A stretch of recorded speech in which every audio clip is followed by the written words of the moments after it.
Acervo, papeles de familia. Apuntes para mis hijos y mis nietos, 1812-1991. De Agnes Pierce. Capítulo 3.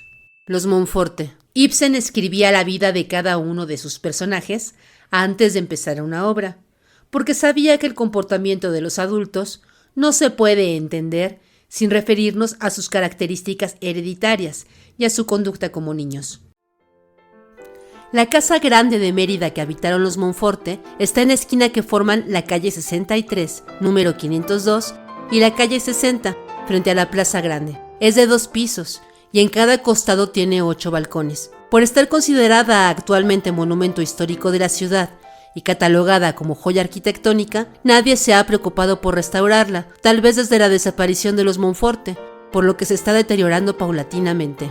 Una serie de comercios afean la planta baja, entre los que sobrevive la botica El Gallito, que formaba parte de una cadena de boticas pertenecientes a su primer propietario, don Darío Galera, quien adquirió la propiedad en 1840 por 30 pesos fuertes, cuando soñó con estabilizar su vida disipada y convertirse en un ciudadano respetable, tener hijos legítimos y perpetuar su nombre, sueño que nunca vio realizado. Este hombre, Darío Galera, fue el padre de mi abuela Fidelia Zapata, y por tanto, mi bisabuelo. Detrás de lo que sigue siendo una bella fachada a pesar del descuido y del abandono, y de la gruesa cadena oxidada que cierra el portón de bisagras negruzcas y enmohecidas, no quedan ni rastros de lo que fue aquella mansión, toda llena de vida y bullicio. Es patético su estado, tan desfigurada está que ni el conjuro de los fantasmas ancestrales pudo resucitar un solo destello de su peculiar encanto, perdido en los escombros de lo que hasta hace poco había estado convertido en refugio de vagabundos. A la entrada está el patio, con su respectivo aljibe, espacios vacíos donde antes abundaban plantas y macetas llenas de flores. Al fondo, lleno de palos, trozos de mampostería y pedazos de vidrio, el lugar donde se guardaba la carretela. Siguiendo mis pasos de niña, subí por la escalera de la derecha, la misma donde se tomó la foto familiar de 1912, que desemboca a la puerta de cristales con las iniciales D.G. Darío Galera, en el dintel. Esta puerta conduce directamente a la sala blanca. Pisando cascajo aposentado de siglos, temiendo tropezar con algún nido de ratas y provocando a veces la estampida de los murciélagos que cuelgan de las vigas del techo, recorrí con la mirada aquellos espacios donde antaño lucían las arañas de 100 luces, iluminando las cortinas de terciopelo con borlas doradas. En esta sala estaba el piano blanco que sus padres regalaron a mi madre el día de su boda con Arthur William Pierce, el mismo que pasó a manos de su hermana Lilia por el pago de 500 pesos, el mismo que encontré en 1983 convertido en piano color caoba en la casa de su hija Elsa. Con cuidado, vigilando cada paso, entré a la sala azul, que otrora ostentaba una mezcla de tibores chinos, adornos europeizantes y algún objeto de oro relumbrado. Llegué a la siguiente sala, la de la esquina. Esta era la sala roja o sala del trono, con sus sillas de altos respaldos forrados de terciopelo bordado, su coqueto sofá, tú y yo, de 2 asientos encontrados y sus espesas cortinas de terciopelo. En el centro, viendo hacia la puerta, estaba la silla del trono colocada sobre una especie de parijuela, imponente bajo el baldaquín de madera labrada, donde la mismísima emperatriz Carlota, emperadora de México, se aposentó un día, a 118 años de esta historia, para recibir a los personajes de alcurnia que acudieron a rendirle pleitesía durante los días de su estancia en Mérida, en abril de 1865. En el balcón de esa misma sala se mostró a la multitud que le gritaba: «¡Sois el ángel de la paz! ¡Viva la emperatriz!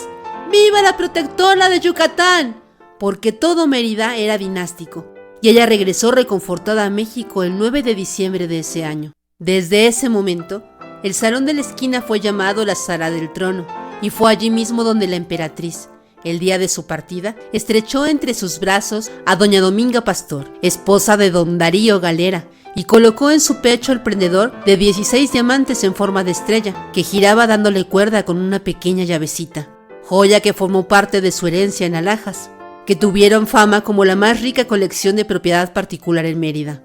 Las mismas señoronas de sociedad iban a solicitárselas en alquiler o préstamo para lucirlas en el sarao de la lonja. Lo que nunca supieron es que doña Dominga siempre ordenaba copias iguales de las alhajas que adquiría, y esas copias exactas de imitación, perfectas y muy costosas, eran las que ella les alquilaba o les prestaba.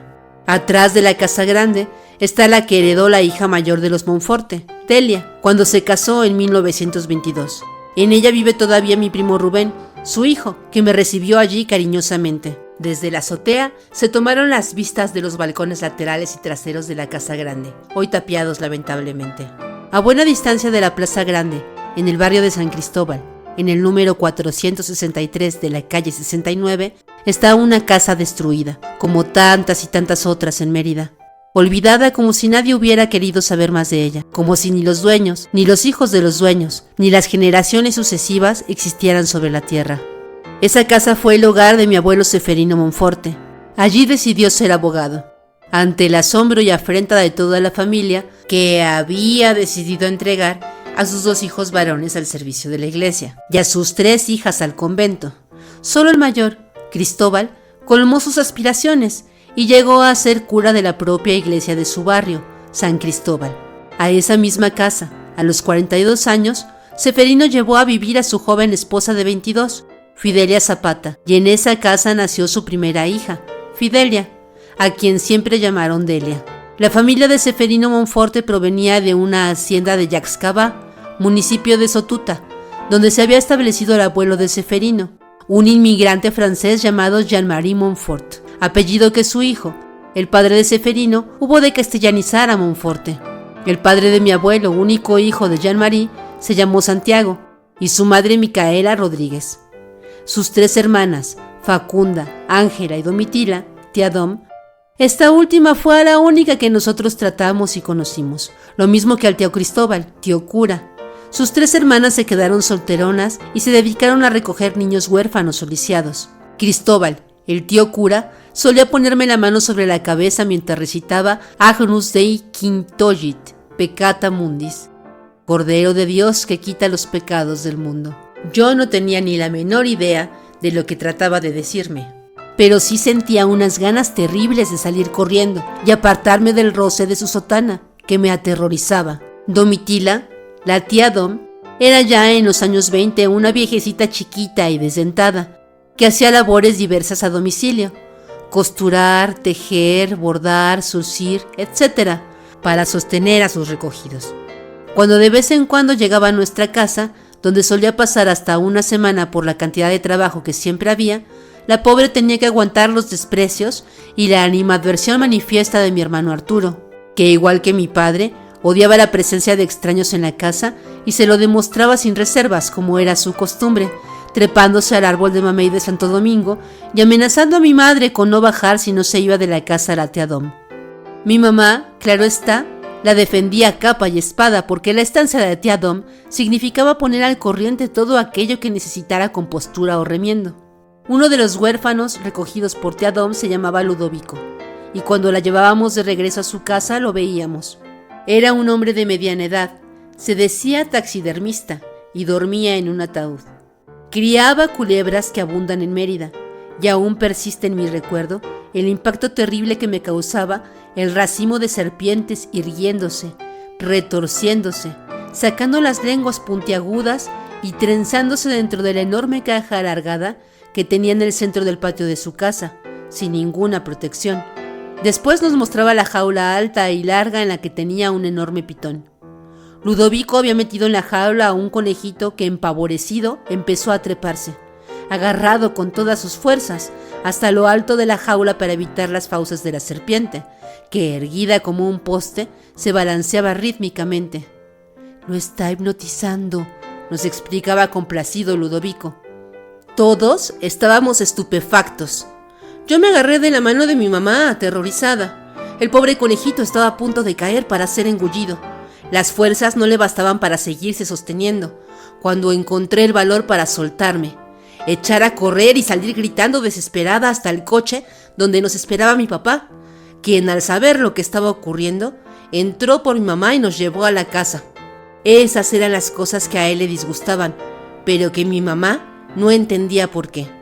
De entre los restos de las casas destruidas, abandonadas, desiertas y llenas de maleza, de las inscripciones de las losas de los cementerios y del fondo de los recuerdos de los sobrevivientes, reales o mitificados por su paso de boca en boca y de siglo a siglo, fui fui entresacando historias y colocando en su sitio los acontecimientos convertidos en la nueva versión de un estereotipado Rashomon, que por sí mismos propusieron innumerables sesgos a la esencia ya de por sí evasiva de esa historia, de la cual iba yo en busca. Reuní datos y fechas, comparé, intercalé y revisé, inserté los recuerdos ajenos en los propios y conformé con ellos, pieza por pieza, un gigantesco rompecabezas que abarcara todo lo que aconteció o pudo haber acontecido en un intento por reconstruir nuestra historia. Tomando como base las fechas precisas, indubitables, que aparecen en los registros oficiales, fui armando el andamiaje, discriminando o aceptando de entre el cúmulo de versiones que unas veces coincidían y me llenaban de optimismo, y otras veces se contradecían entre sí, se reafirmaban o modificaban sustancialmente. Estudié los datos que se acercaban más a la realidad de los hechos, comparé las situaciones con mayores posibilidades de veracidad y empecé a reconstruir la historia a partir de 1812, la fecha más distante a la que me pude remontar y que marca el nacimiento de don Darío Galera, según su acta de defunción que pude rescatar. Mucho hubo de suplir la imaginación, pero si así no fue, creo que así debió haber sido. Juan Rulfo, al explicar cómo nació su obra genial Pedro Páramo, dice: la realidad está allí, yo la conozco, pero para escribirla necesito imaginarla, replantearla, sirviéndome de la imaginación. Y Hemingway creía que no se debe escribir sobre un tema ni demasiado pronto ni demasiado tarde. Puede ser que los hechos que intento narrar para que mis hijos sepan por qué son y por qué no son, tengan años de abandono, pero confío en que no sea demasiado tarde.